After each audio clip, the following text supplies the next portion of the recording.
relâchés quand je leur ai dit En prison, tout est possible. Je crois que c'est super. j'y arrive plus. Il y a des mots. Iskander a 21 ans. Originaire d'un petit village d'Auvergne, il est monté à Paris il y a tout juste un an pour faire ses études à l'INSEC. À première vue, Iskander est un étudiant épanoui, mais en réalité, un mal le ronge. Il est obsédé par l'image qu'il renvoie aux autres et cherche à tout prix à être populaire. Cette obsession l'oblige à s'arrêter à chaque miroir qu'il croise dans la rue et il n'hésite pas à se donner un spectacle pour faire parler de lui. Son premier réflexe avant d'aller en cours est de passer aux toilettes pour vérifier son apparence. À chaque pause, il se connecte à un célèbre réseau social. J'essaie de mettre à jour mon statut Facebook. J'ai besoin d'avoir l'avis de tous les INSECiens, de tous mes potes, pour savoir ce que je vais manger. Je stresse un peu. Il n'hésite pas à passer près de 7 heures par jour sur son profil, à poster des statuts, commenter des photos ou partager des liens. Son objectif, dépasser d'ici la fin de l'année les 1000 amis. Aujourd'hui, une question l'obsède. Qu'est-ce que je mange ce midi? Point d'interrogation, interrogation, interrogation. Vous me conseillez quoi? Soudain, rien ne va plus. Iskander n'a plus de batterie. Il s'empresse de trouver un ordinateur dans l'école.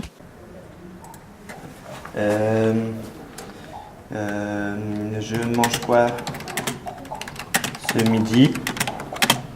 Vous me conseillez Conseillez, c'est ça? Conseillez quoi? Publier. Non, happy face. Maintenant, Iskander est impatient de découvrir les commentaires de ses amis. Les minutes passent et aucun commentaire n'est posté. Les minutes lui paraissent des heures. C'est alors qu'il craque et qu'il aborde une camarade. Je te donne ma carte de visite. Il y a mon nom, mon prénom, mon adresse si tu veux, mon numéro de téléphone, mon Twitter, mon Facebook, surtout mon Facebook. En fait, j'ai besoin juste d'un like. Au dernier statut que j'ai mis, j'ai posté juste un like, ça me ferait énormément plaisir. Si elle me met pas de like, je vais me taper un de tes vents virtuels. C'est pas normal d'habitude, dès la première minute, j'ai au moins une notification. 30 minutes plus tard, Iskander s'empresse d'aller sur son profil. Toujours rien, putain! Toujours rien! Toujours rien! Nous retrouvons Iskander dans son appartement, bouleversé. Il vient de découvrir une terrible nouvelle. Je viens de voir sur Facebook que la veille, toute la classe avait fait une sortie en boîte. Tout le monde, sauf moi. Mais ça fait mal. Ça fait mal. Mais faut croire que c'est le prix de la célébrité. Avant de nous quitter, Iskander tenait absolument à nous montrer quelque chose. Son idole, Mickaël Vendetta. Et attends, il est venu à l'INSEC. Il est venu à l'INSEC l'année dernière. C'est pour ça que j'ai choisi l'INSEC d'ailleurs. Mickaël Vendetta. À travers cette célébrité, Iskander se retrouve. Nous vous donnerons des nouvelles d'Iskander dans notre prochain épisode, mais surtout, sera-t-il parvenu à devenir populaire? Nous voici désormais avec Julie, étudiante en première année et qui a vu sa vie chamboulée au deuxième semestre de son année à l'INSEC. Le changement est survenu lors de son premier cours de droit des contrats. Car ce changement dont nous parlons est un véritable coup de foudre éprouvé pour son propre professeur. La trentaine et le contact facile, Monsieur Gonclave est l'un des nouveaux professeurs de l'école. En fait, j'étais pas préparée à un tel choc. Enfin, j'étais en train de parler avec ma pote Sarah, et puis après il a ouvert la porte, et puis c'est là que ça a fait boum, quoi. Non, puis après, il a commencé à plaisanter avec nous sur la responsabilité. Tu sens qu'il est jeune dans sa tête, quoi. Enfin, il répond du tac au tac, il rigole avec nous. Mais bon, j'ai quand même vu qu'il me regardait. Surtout quand il a dit qu'il était divorcé, là, c'était clair. Il l'a dit en me regardant, donc je suis pas barge non plus, quoi. Et chaque rencontre avec son professeur est un moment de bonheur. Tu vois, là, par exemple, il est avec une meuf, moi je supporte pas, quoi. D'où il est avec d'autres meufs comme ça, ça m'énerve. Vas-y, arrête de filmer, ça m'énerve. Julie a même pris l'habitude de récupérer des objets incongrus concernant son professeur. Donc là, je vais vous montrer en fait ce que je garde de lui comme souvenir, tout ça. Donc en fait, maintenant j'essaye de garder le plus d'objets qui le représentent chez moi. Donc par exemple, j'ai gardé là, ça c'est un gobelet dans lequel... Et après un café au lait, la dernière fois. Tu vois, c'est marqué là en fait. Il a pris le 17 mars 2012 en fait. Et ça c'est un mégot de cigarette qu'il a acheté la dernière fois. Donc en fait avec ce genre de petits objets que je récupère, je me dis que je suis proche de lui quoi. Dans ce cas-là, tu dis dans le mail, nous allons quand même avoir un toujours sur les... Voilà, ça vous quand même sur les... Vous faites ça, une cigarette ou pas ça? Ça va dans le sens. Merci. De rien. Je vous rends le feu, attendez. Non, c'est bon, gardez-le. D'accord, merci. Bonne journée. Au revoir. Au revoir. C'est bon? Là, tu vois, c'est les petits moments comme ça, j'adore. Non, mais après, oui, c'est sûr, ça a chamboulé ma vie. Maintenant, il y aura un avant et un après. J'ai quand même rencontré l'homme de ma vie, donc pas rien. Enfin, voilà. Nous partons à la rencontre d'Antoine et Léonie, un jeune couple d'étudiants parisiens.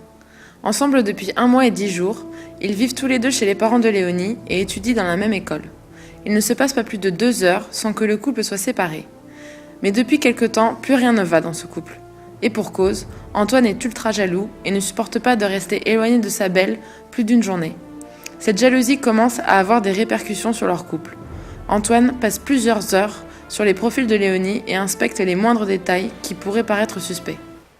Ah, une photo d'elle, pas mal. Oh, allez, enfin! Enfin! Oh, trop bien!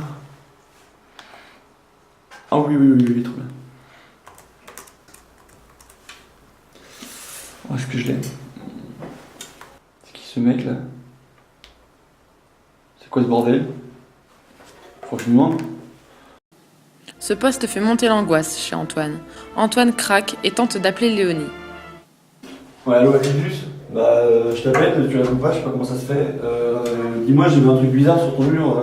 C'est quoi ce message là, ce disque en vert? Tu m'as dit que t'étais à une soirée entre filles hier. C'est quoi, d'où tout est éclaté et tout, tu m'as dit que tu pouvais pas venir avec moi, que t'étais à une soirée entre filles. Rappelle-moi parce que tu me manques déjà.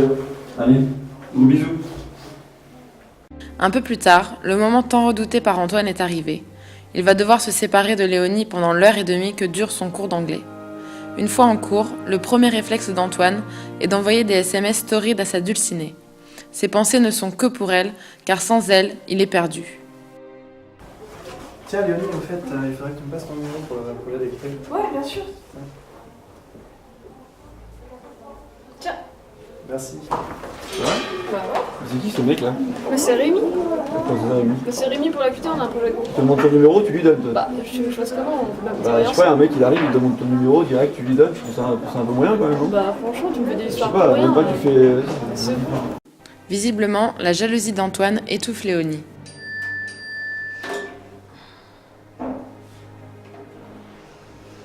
Tu vois? Mais je suis en train de faire mon AQT. Tu peux pas être sérieux 2 minutes là, je suis en train de travailler. Tu m'envoies un texto pour savoir si je travaille. Limite, tu vas m'envoyer un mail pour savoir ce que je fais. Excuse-moi, tu me dis que si t'arrives d'un coup là. Bah rien, juste que franchement tu m'étouffes. Ça fait 1 mois, 10 jours qu'on est ensemble, tu m'étouffes, j'arrive pas à respirer, t'es toujours là, tu... Mais je t'aime, ouais, c'est pour ça que je suis là avec toi. Non mais attends Antoine, ça peut pas durer comme ça là. Je peux même pas te pas dans la rue sans avoir peur que si je regarde quelqu'un tu vas m'engueuler ou quoi que ce soit. T'es en train de dire quoi là? C'est fini Antoine, j'en peux plus. Quoi c'est fini? Qu'est-ce qui est fini? C'est fini, entre nous c'est Non, fini. tu peux pas faire ça, non, tu peux pas Non faire mais ça. c'est fini. Non, je vais changer, je te promets, je Mais vais changer. t'arrêtes Tu peux pas de dire faire ça, t'arrêtes pas de dire ça. Non, là, je vais changer. Cette fois-ci, c'en est trop pour Léonie. Antoine est allé trop loin. Il est temps pour Léonie de prendre une décision radicale qui, elle le sait, aura des conséquences radicales sur l'avenir de leur couple. Non mais Antoine, franchement, si tu veux changer, vraiment, le changement, c'est maintenant.